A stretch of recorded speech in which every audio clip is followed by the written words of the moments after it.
इसके अलावा कोई काम नहीं है आपको? उससे क्या, डांट तो मुझे पड़ी थी ना। को जो तकलीफ पहुंची है वो खत्म हो जाएगी, इससे जो एतबार उठ के है वो वापस आ जाएगा। इट्स ओके, अब मुझे अम्मी बुला रही है, मैं करती हूँ, ठीक है? अल्लाह हाफिज। आप जैसे बुज़दिल इंसान कोई क्या की जा सकती। चालबाज ड्रामे की आने वाली एक साथ तो बहुत ही ज़्यादा इंटरेस्टिंग होती हुई नज़र आ रही हैं। अब ड्रामे में एक ऐसा मोड़ आएगा जहां पर अब अनाया और रोहान एक हो जाएंगे, लेकिन एक होने के बाद भी अब यही अनाया है जो कि अब रोहान को घास तक नहीं डालेगी।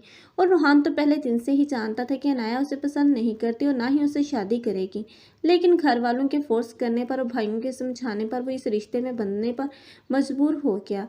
लेकिन अब इस मजबूरी का उसे खमियाजा भी भुगतना ही पड़ेगा, क्योंकि अब ऐसा की बात मानकर जो उसने हमाकत की है अब वो पछताएगा। लेकिन ये ऐसा ही होगी जो कि अपनी बहन के तमाम कारनामों पर पर्दा डालने के लिए हर बार ही अब उसके सामने ढाल बनकर खड़ी रहेगी और रूहान ही को गलत और कसूरवार साबित करती रहेगी। लेकिन अब तो रूहान की भी आंखें खुलेंगी कि ऐसा भाभी बिल्कुल भी वैसी नहीं है जैसा कि वो बनने का ढोंग कर रही है। साथ ही साथ ईशल और आशिर में भी बदगुमानियां बढ़ाएगी, लेकिन ईशल और दूसरी तरफ रूहान, ये दोनों ही अब ऐजा से सताए जाएंगे।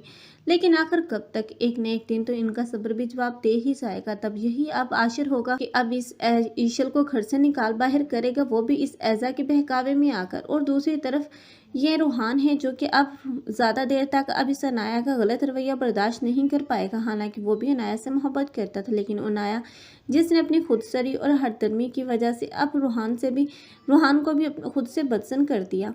लेकिन आखिरकार एक न एक दिन ये एक शियान होगा जो कि अब ईशा का बदला लेने के और माजी में जो कुछ भी ऐजा ने उसके साथ किया है उसका इंतकाम लेने के लिए अब अनाया को वर्गलाएगा।